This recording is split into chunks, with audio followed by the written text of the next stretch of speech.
Hey, lovelies, welcome to Soulful Drops, a place where we drop some spiritual knowledge, we share some life experiences, and we dive deep. I'm your host, Alina. I'm a spiritual guide, a creative, and this is actually my very first episode. To be honest, I've tried to record this episode so many times and it just never felt right for some reason. And I think it's because I didn't know the exact vibe that I wanted my podcast to have.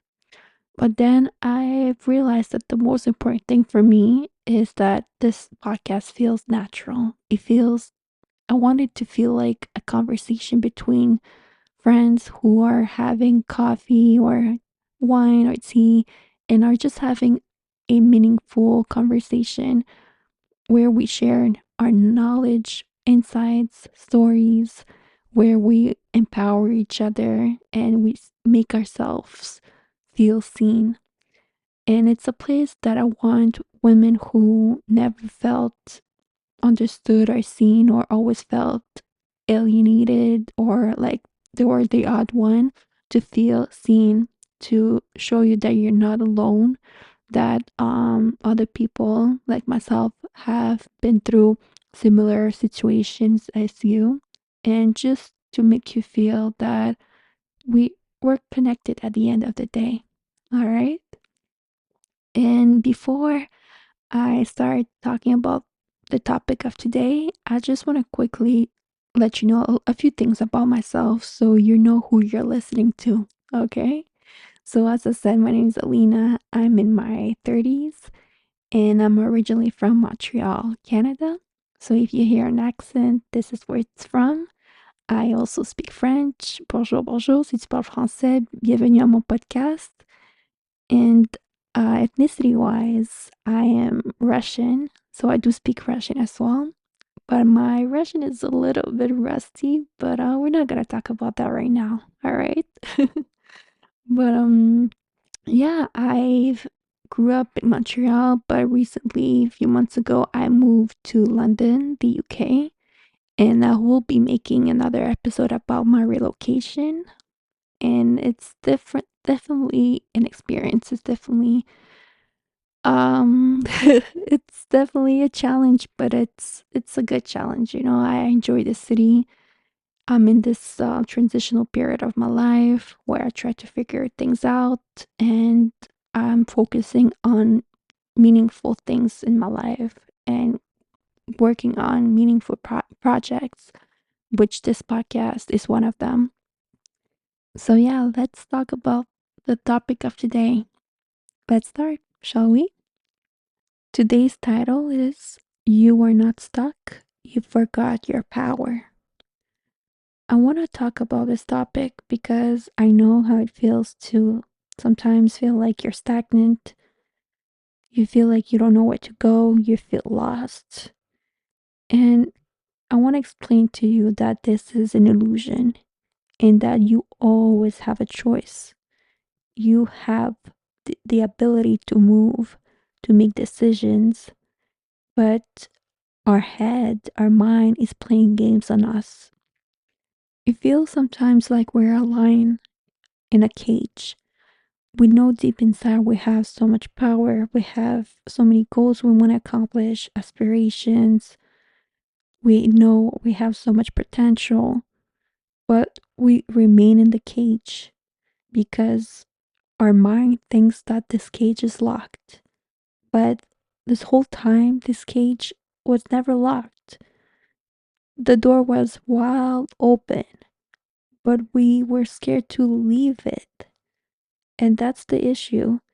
It's when our ego is so scared to move forward, to make the wrong decision, that it keeps us stagnant. It keeps us in a quote unquote safe space. But is it really safe when you're not growing anymore? When you are not letting your true potential shine? I remember an astrologer once told me, is the comfort zone really that comfortable? Or is it a compulsive, obsessive place where you are restricting and limiting yourself? I always remember that phrase because it was so true. Like, being in our comfort zone might feel comfortable because we're used to our daily habits, we're used to what's going to happen next, right? There's nothing surprising. But going after something that feels new, unknown, feels scary, feels really scary to enter the unknown. And that's when our ego tries to protect us by limiting our potential, by keeping us safe. But safe from what exactly? That's the question we need to ask ourselves. Is it a question of feeling scared of being judged or how you're going to be perceived by other people? Or is it a question of um, fear of failure, fear of not making the right decision? And you believe that if you make the wrong decision, then it's final and you're going to ruin your life. It sounds dramatic, but that's exactly how it feels sometimes. I know it because I've been there. And it keeps you in a loop, and it's called analysis paralysis. It's when you keep analyzing and overthinking, but this analysis keeps you from making a decision and an action. You don't act, you only live in your head and you ruminate and you think and you start putting so much pressure on yourself and you end up paralyzed. You end up not making any move because you're so scared. So, this happens a lot when we don't trust ourselves enough. We believe that if we make a decision, we are stuck in it. But it's not true. We have to remember our power. We are able to change our mind. We can pivot. We can adjust. If something doesn't go the way we thought it would, then it's okay. Then we can um find another solution. But we cannot be stuck in our mind because then you're just not doing anything. You're not taking any risks. And why are we living this life if we're just gonna limit ourselves and not putting trust in ourselves? And sometimes you need to do what's scary. That's the only way that you're gonna grow, even if it means that you're gonna make mistakes, even if it means that you're gonna fail at something. It's part of the process, it's part of life. Nothing just goes completely, easy peasy and everything is perfect. There's a learning curve, there's a process of uh, learning and becoming better, improving yourself. But that takes action and that takes faith that no matter what happens, you're gonna be able to make it. And for my ladies who are perfectionists, I just want to let you know that I feel you. I know how it feels, and we usually put so much pressure on ourselves, but it's important to remember to give yourself grace and space to be a student, space to not be good at something, space to try and experiment and fail and try again. It's a beautiful moment of development. And when you give yourself permission to be a student of life, that's when you gain your power back and your freedom. How liberating it feels to just do whatever your heart desires, whatever your soul is calling you to do. That's when you actually make the best decisions because they're based on your authenticity, on your essence, and not on some type of perception or pressure to perform. You're just being your true self. And remember, we don't need to know the whole path ahead of us before making the first step. We don't know it. We need to have trust. We need to walk with faith, trusting in yourself, trusting in the universe and God, that God is leading us, that God is helping us, and that we're gonna be okay. that no matter what happens, we're going to find a solution. We're going to find a way to move forward, but we need to take the first step because that's how you're going to move forward in life. It's not by being stuck in your head and overthinking and over planning. And don't get me wrong, there's nothing wrong with planning and doing your research. I'm that kind of person as well, and I need to know where I'm going. But to a certain extent, you do your research, you learn, and then you let life take you where it wants to take you. And you gotta trust in the process, trust in God, trust in yourself that no matter what happens, you're gonna be okay. It reminds me of this feeling, when you're at the pool or in the ocean, and at the beginning, when you put your feet in the water, it feels so cold and uncomfortable. Your body is tense, and then you slowly put your ankles in the water and you're still feeling cold, but you know that eventually you'll have to put your whole body in the water. So there's a moment where you'll have to plunge and just go go for it. And then at the moment where you plunge and you start swimming, that's when your body adjusts to the water temperature and you start really enjoying yourself. So that's exactly how life works.